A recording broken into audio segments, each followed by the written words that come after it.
So last night rocked. Let's talk about it. Nuggets versus Spurs. That was a lot closer than I anticipated it being, but it was a great game between the two, not the two, but two of the most exciting bigs in the league.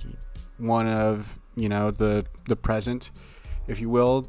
Jokic about to win probably his third MVP, maybe his second championship. Has won two MVPs, has won a championship. Versus the definite future, Wemby, who was 2 assists and a block away from a quadruple double last night. The closest I think anyone's gotten in like a significant portion of time. It was an absurd defensive performance, and what's scary about Wemby is that he doesn't even have good defensive instincts yet. Like, he's not making good reads quite yet. I think he'll get there, but he's already like a top 3 defender in the league without having good defensive instincts. So like, once he does, what is that going to look like? Is that just going to be the best defense in the league no matter what the roster is around him? Like, throw 4 Isaiah Thomases around him and all of a sudden, that's better than the 0-4 Pistons. Trey Jones had a triple-double. He was really good last night. The Nuggets could not grab boards for the life of themselves, it seemingly at times. Be it, MPJ had 16 boards, which was very impactful, especially in a game where he couldn't shoot for shit. Jokic had 16. Jokic was also excellent in this game, 42 and 16 and 6. That was, Wemby made him work. He shot 32 times. And if someone's getting Jokic to shoot 32 times, it's time to be excited about them. At least in my opinion, when he gets up for a game, that guy makes him excited. And from, the pictures and clips of last night, it seemed like they were having a good time playing against each other. Man, it was just, those two going at it was poetry in motion. Basketball poetry. It was a soliloquy to the game. That was way too fancy a term to use, but, let's rock with it. Aaron Gordon had 23. So outside of AG, MPJ, and Jokic, the Nuggets were not good. KCP shot 1 of 8. Reggie Jackson shot 4 of 13. And also took a very ill-advised shot at the end of the game that Wemby sent back with no problems at all. Peyton Watson did play well. He had 7 points, 6 rebounds, 2 assists, 3 of 6 shooting, 1 of 3 from beyond the arc. Christian Brown was 1 of 5. Also had a near Ben Simmons moment where Wemby was kind of lurking near the hoop, so he just kind of dribbled past the rim, passed it out to MPJ. Luckily, MPJ made the 3. If not, that would have been rough because it was tied with, I believe, like 30 seconds to go, and Christian Brown passed up a semi-open layup, and it was tied, so that would have been rough. We had DeAndre Jordan play some minutes, which is in the big 2024 not ideal, but he's better than Zeke Nnaji. Zeke Nnaji's also hurt right now, so Zeke Nnaji couldn't even play if they wanted to. But in the playoffs, AG will be the backup 5. We know this. This happened last season. The Nuggets should get a actual good bench big next season. In the offseason, they should prioritize that. If they don't, whoop-de-doo. As far as other games go, we had Bucks lose to the Wizards, which, it doesn't make you feel great about the Bucks going into the playoffs.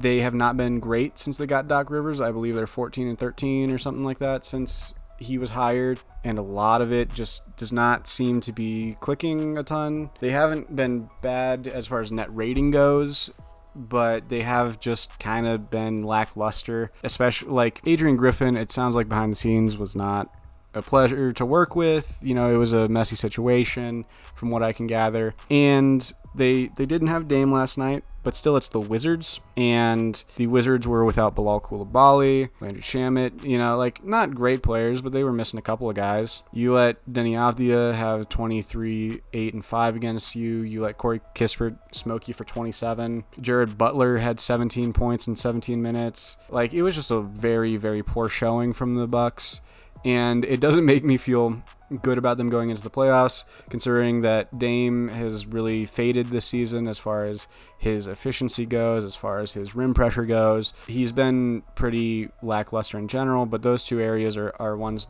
where it specifically has popped on film to me. He's not nearly the threat at the rim that he has been in the past this season so far. be it he might be able to just turn it on in the playoffs, but who's to say there? It does seem like he's having a tough time adjusting to living in Milwaukee. He's talked about, mental health stuff, which is completely serious and is a valid reason to be struggling. But it just does make it rough to watch, he's going through a divorce. He moved. He was probably anticipating going to Miami, instead ended up in Milwaukee, and just not where he was expecting to be. So it is rough, especially in an age where it's kind of tough to make friends, and I assume it's even tougher for NBA players because you want to make sure that they're not just using you for money or whatever. Yeah, the Bucks are not someone who I feel super great about going into the playoffs, and I think that the Celtics are going to kind of have a cakewalk to the finals. If they don't make it to the finals, something went wrong for them, and something needs to probably change in the offseason. I don't know what that would be, but if that happens, we'll cross that bridge when we get there. Other good games were the Thunder versus the Sixers was a fun one. Came down to the wire, and then Embiid got to the free throw line twice at the end of the game on pretty soft fouls. There was one where he lowered his shoulder into Chet Holmgren, and it should have been a foul probably on Embiid if there was a foul on the play. It even went to review, and they still ruled it as a foul on Embiid, which was kind of ridiculous in my opinion, but it is what it is. And then Jalen Williams also got called for a foul on him at the end of the game, which shouldn't have been a foul. It looked like Jalen Williams was holding his arm straight up, and Embiid flopped, I think. And I like Embiid to a certain extent. He has great footwork when he's not trying to get fouled, and drawing fouls is a skill. Yeah, I know that. I'm not saying he's not a skilled player by any means. He's a great player. He's probably a top 3 player in the league, if not top 5 or so. I'd say he's top 5. I'd probably say my top 3 is Jokic, Luka, and Giannis in that order.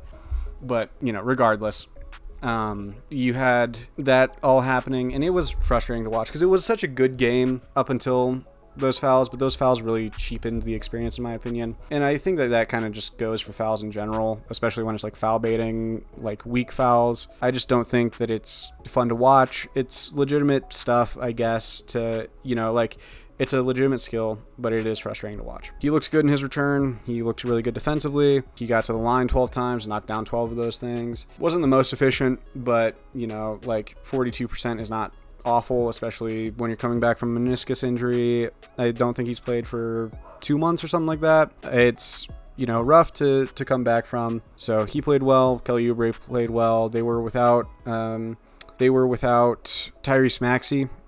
He did not play because of an illness, I think, or an injury. Nothing too serious from what I'm aware, but that did happen. The Thunder were missing SGA and Jalen Williams, J-Dub, and they made it a game. That's a good look for them, but also you want to be winning all the games you can if you're the Thunder, because now they are a half game back from the Nuggets. They're tied in the loss column, and they do have the tiebreaker over them, so they do control their destiny for the 1 seed. But if they lose again tonight, which seems kind of likely because they are playing the Celtics and they are going to be without SGA. I'm recording this right before those games, so I don't know what happens in them if you're watching this after, but yeah. That is sort of my thoughts on 3 of the games from last night.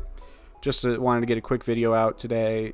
Tomorrow I have a podcast I'm recording with Jacob, aka Rusty Buckets. I don't know if it'll be out tomorrow. I'm going to try and get it out tomorrow. But yeah, keep an eye out for that. Outside of that, have a good one. Thank you for listening. Like and subscribe. Helps the video in the algorithm. Subscribe. I'm almost at monetization, so be sure to share, subscribe, all that jazz. Thank you. Bye.